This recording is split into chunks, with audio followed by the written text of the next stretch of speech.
Sobat Nova, BTT Harana Kaisar episode 712 sudah rilis nih. Tanpa banyak pembukaan, yuk langsung saja kita lanjutkan kisah serunya.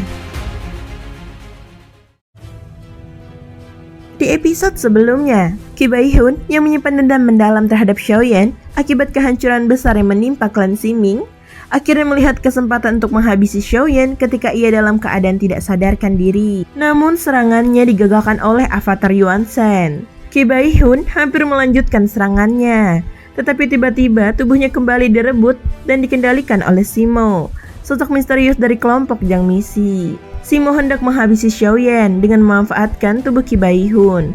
Namun pada detik terakhir ia melepaskan kendali, ingin melihat apakah Ki Baihun sendiri sanggup membunuh Xiaoyan. Sebelum serangan benar-benar terlaksana, muncul suara misterius yang begitu menakutkan hingga membuat Ki Baihun ketakutan dan melarikan diri. Tubuhnya tercerai-berai menjadi pecahan jiwa. Sosok pemilik suara itu ternyata adalah Zhugen, atau lebih tepatnya avatar Xiaoyan lainnya, Juqi, yang menyamar menjadi Zhugen untuk mengalihkan perhatian Simo. Simo dan Zhugen sempat beradu kata karena masing-masing menganggap Xiaoyan sebagai pemeran utama dalam permainan besar mereka. Namun penyamaran Juqi berjalan mulus hingga Simo tidak menyadari bahwa Zhugen yang muncul itu palsu. Pada akhirnya, Simo pergi dan avatar Xiaoyan kembali ke tubuh asli untuk memastikan keselamatannya. Dari seluruh kejadian tersebut, terbukti bahwa makhluk dari kelompok Jiang Misi memiliki kemampuan menakutkan untuk merasuki dan mengendalikan tubuh makhluk lain. Saat ini, masih belum jelas siapa sebenarnya sosok yang berada di balik keberadaan Jiang Misi.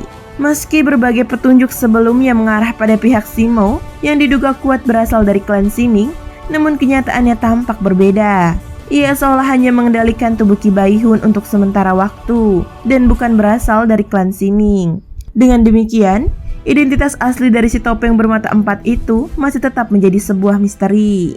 Mereka selalu muncul dengan topeng 7 kehidupan ditempa oleh nomor 8. Di saat inilah, sebuah gagasan berani muncul dalam benak Xiaoyan. Jika topeng itu memang dibuat oleh si nomor 8, mungkinkah ia bisa memintanya membuat lebih banyak lagi? Kedua, bahkan 3 orang yang menyerupai Simo muncul secara bersamaan. Bukankah kekacauan akan menjadi jauh lebih hebat?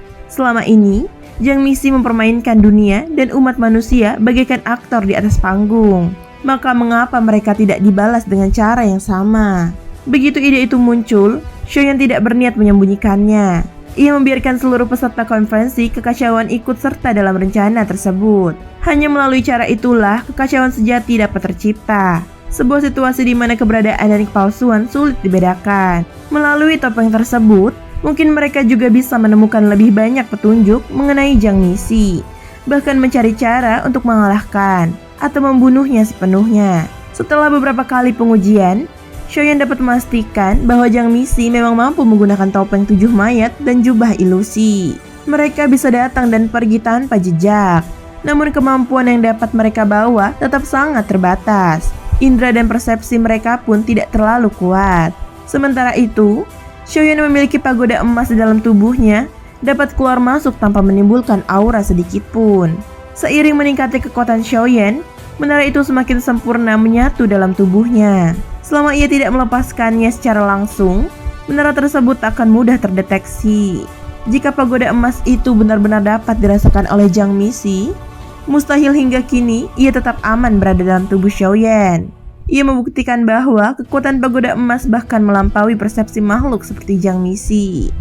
Apa sebenarnya benda itu? Mengingat asal-usulnya adalah dari Jusang yang membawanya keluar dari alam dewa kekacauan. Mungkinkah benda yang dicari oleh sang raja selama ini sebenarnya adalah pagoda itu? Xiaoyan pernah menebak hal tersebut, dan kini ia merasa semakin dekat dengan kebenaran mengenai pagoda emas. Hingga hari ini, seluruh kemampuan pagoda emas seolah disiapkan Jusang untuk menjadi jalan bagi Xiaoyan. Namun kekuatan sejatinya masih belum terungkap sepenuhnya. Meski Xiaoyan telah mencapai jalur puncak kekuatan, ia tetap belum mampu membuka rahasia terdalam menara tersebut. Dari total 22 lantai, baru 15 lantai yang berhasil ia buka. Lantas apa yang tersembunyi di 7 lantai terakhir? Ia pun tidak berani sembarangan mencoba, sebab setiap lantai membutuhkan waktu dan kesempatan tepat untuk dibuka. Koridor keabadian di lantai ke-15 saja sudah mengguncang pemahaman Xiaoyan tentang dunia dan tentang menara itu sendiri. Meski membutuhkan pengorbanan, koridor itu memungkinkan seseorang menembus waktu, memasuki masa depan ataupun masa lalu, bahkan mengubah sejarah yang sudah terjadi.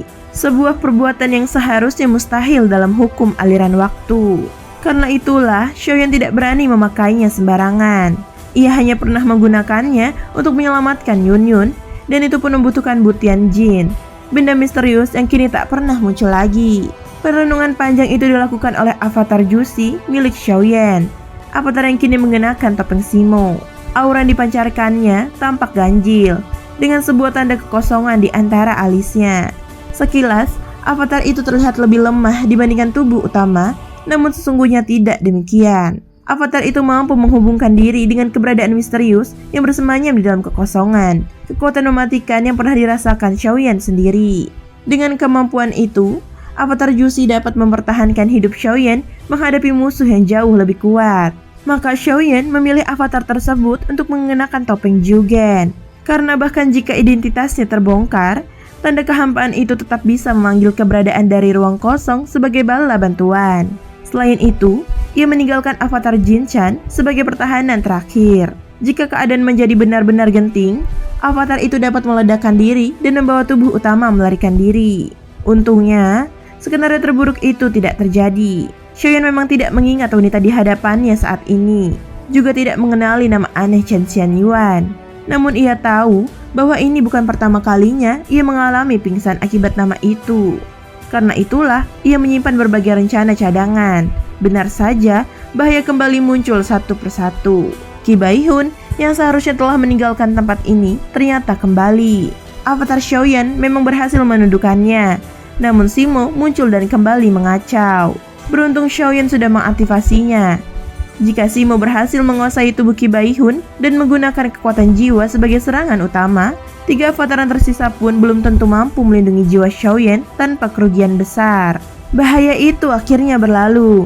Namun tubuh utama Xiaoyan yang pingsan justru tenggelam ke dalam sebuah mimpi. Mimpi tentang seluruh kejadian yang pernah ia alami di alam Xuanyin.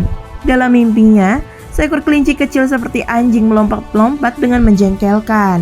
Xiaoyan masih mengingat semuanya, dan ia melihat bagaimana kelinci Bingyun selalu berada dalam pelukan sosok perempuan berparas lembut. Namun tidak peduli seberapa keras ia berusaha, ia tidak pernah bisa melihat wajah wanita itu dengan jelas. Ia dapat melihatnya berbicara, tetapi tidak mendengar sepatah kata pun. Hal itu membuatnya hampir kehilangan akal. Ia mencoba mendekat, mencoba mendengar, namun selalu gagal. Dalam keputusasaan itu, muncul suara hatinya. Aku tahu engkau sangat penting bagiku. Tetapi mengapa engkau membuatku melupakan segalanya, menjadikanku tawanan dari iblis hatiku sendiri. Dalam mimpi itu, Xiaoyan diliputi rasa tak berdaya. Seberapapun ia berusaha, ia tidak dapat memecahkan penghalang yang menutupi ingatannya. Apakah ini sebuah ujian, sebuah segel, atau keduanya? Setelah melalui berkali-kali kehancuran, ia akhirnya mulai tenang. Mimpi itu berhenti pada satu adegan. Sosok perempuan itu memeluknya erat sebelum tubuhnya perlahan memudar, menyatu ke dalam dirinya. Jadi, engkau menyerahkan seluruh dirimu kepadaku. Ia akhirnya memahami bahwa ia tidak benar-benar melupakan ingatan itu. Semua hanya tersegel, dan kini ia sudah cukup kuat untuk memecahkannya. Dengan tekad yang semakin kuat, ia menghancurkan belenggu ingatan itu. Fragmen-fragmen memori pun mengalir seperti banjir yang menerjang benaknya. Ia mengingat segalanya.